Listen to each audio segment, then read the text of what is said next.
લોકમત ન્યૂઝમાં આપનું સ્વાગત છે। માજલપુરના ધારાસભ્ય યોગેશભાઈ પટેલના દુઃખદ અવસાન બાદ વિધાનસભામાં પડેલી ખાલી બેઠક માટે અનેક નામોની ચર્ચા ચાલી રહી છે। ત્યારે માજલપુરના રહીશ જયેશભાઈ શાહે સ્થાનિક ઉમેદવારને ટિકિટ આપવામાં આવે તેવી લાગણી અને માંગણી વ્યક્ત કરી છે। આ મુદ્દે જયેશભાઈ શાહે સોશિયલ મીડિયા ઉપર પોસ્ટ પણ મૂકી છે। સ્થાનિક ઉમેદવારને પ્રાધાન્ય આપવાની માંગ કરી છે। ઉલ્લેખનીય છે કે અગાઉ કોર્પોરેશનની ચૂંટણી દરમિયાન ધારાસભ્ય યોગેશ પટેલ દ્વારા કરવામાં આવેલી ટિકિટ ફાળવણીને લઈને પણ તેમણે નારાજગી વ્યક્ત કરી હતી અને બહારથી આવીને ઉમેદવારી કરનારા ઉમેદવારોની ટીકા કરી હતી। જયેશભાઈ શાહે આ વખતે પણ માજલપુર બેઠક ઉપર સ્થાનિક ઉમેદવારને ટિકિટ આપવામાં આવે તેવી માંગણી કરી છે।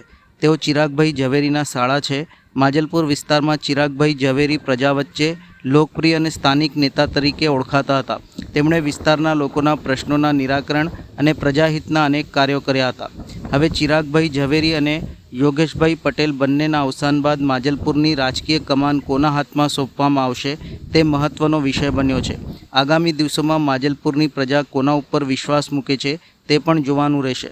સ્થાનિક લોકોનું માનવું છે કે વિસ્તારનો જ ઉમેદવાર હશે તો લોકોના પ્રશ્નો, સમસ્યાઓ અને જરૂરિયાતોને વધુ સારી રીતે સમજી શકશે તેમજ તાત્કાલિક નિરાકરણ લાવવામાં મદદરૂપ બનશે।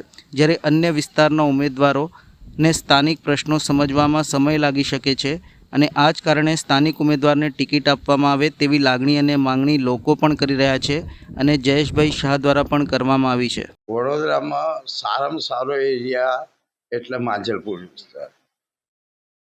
આ વિસ્તારને બહારનો વ્યક્તિ આવશે ઇલેક્શનમાં તો એને શોધવા કઈ જવાનો? માજલપુરમાં જરૂર પડી જનતાને, પબ્લિકને, એ કોઈ આ યોગેશભાઈ હતા। ખરેખર માણસ સારા, જેન્ટલમેન, નિસ્વાર્થ માણસ હતા, પણ એમને શોધવા કઈ જવાનું હતું?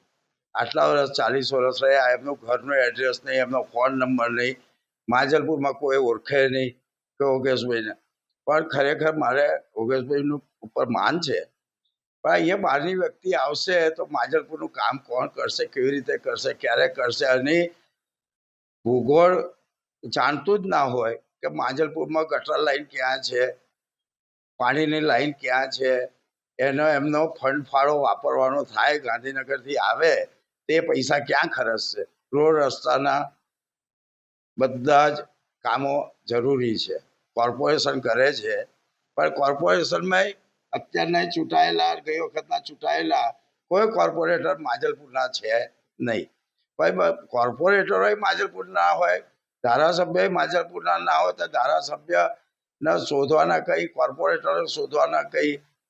એટલે અમારી માંગણી એક જ છે માજલપુરની જનતાની કે માજલપુર પ્રોપર લોકલ હોય એવી વ્યક્તિને તમે ટિકિટ આપો।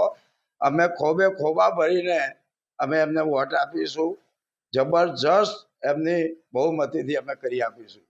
યોગેશ પટેલે એમનું એક સ્ટેટમેન્ટ હતું ઇલેક્શનની અંદર કે પગ પૂરી બેસી ગઈ છે। હવે એ પોતે રાવપુરામાં રહેતા હતા અને માંજલપુરમાં ધારાસભ્ય બન્યા, એટલે તમારો એ જ વિચાર છે કે કોઈ બહારની વ્યક્તિ અહીંયા આવી ના?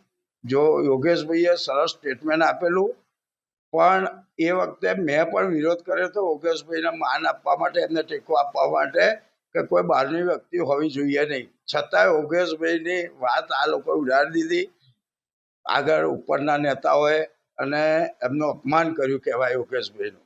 પણ ખરેખર બહારની વ્યક્તિઓને આપી આજે માજલપુરની અંદર ચૂંટાયા પછી આજ સુધી કોઈ કોર્પોરેટર દેખાયું નથી। અહીંયા આગળ મોનાલિસાની બહાર રોડ રસ્તા એટલા બધા ટ્રાફિક હોય છે, દુકાનો વાળા બહાર પાર્કિંગ કરી કાઢે છે, એક્સિડન્ટો થાય છે, એટલે ગટરો ઉભરાય છે। આ 70 વર્ષ જૂની ગટર લાઈન છે। આ ગટર લાઈન અત્યારે એટલી બધી બિલ્ડિંગો અને ફ્લેટો અને દુકાનો, ઓફિસો વધી ગઈ, હવે એ નાની લાઈનની અંદરથી ઉભરાય છે, રોજ ટેન્કરો બોલાવવી પડે છે। ભાજપ સાહેબ અધ્યક્ષ અહીંયા જ રહે છે, એને આપે ભાજપ જયપ્રકાશ સોનીને આપે, કારણ કે માજલપુર મોનાલિસામાં જ રહે છે એટલે એમને આપે, અમને વાંધો નથી। પ્રોપર માજલપુરમાં જ રહેતો હોય એવી વ્યક્તિને જ આપવી જોઈએ।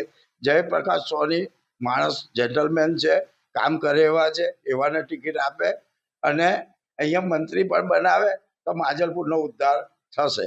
એમના સિવાય ઘણા બીજા એવા દાવા ઠોકી રહ્યા છે કે અમે ઉત્તર અધિકારી યોગેશ પટેલ, જેમ કે ઘનશ્યામ પટેલ છે, નિલેશ રાઠોડ છે, પછી અનાર પટેલ જે આનંદીબેનની પુત્રી છે એમનું ક્યાંક ને ક્યાંક બહારથી નામ ઉડી રહ્યું છે કે અનાર પટેલને લાવવામાં આવશે. પછી આગળના જે નવી ટર્મ્સ આવશે એમાં પણ એનું નામ ચાલશે. અરે નવી ટર્મ આવે ત્યારની વાત ત્યારે છે, પણ અત્યારે અહીં ગાડી હું 25,000 લોકોને ભેગા કરીશ અને વિરોધ કરીશ. અહીંયા માજલપુરની અંદર જબરજસ્ત વિરોધનો વંટોળ ઉભો કરી દઈશ. અહીંયા આગળ બહારની વ્યક્તિ હોવો જોઈએ નહીં. એ અમારી માગણી છે અને અમારી માજલપુરના લોકો માટેની લાગણી પણ છે.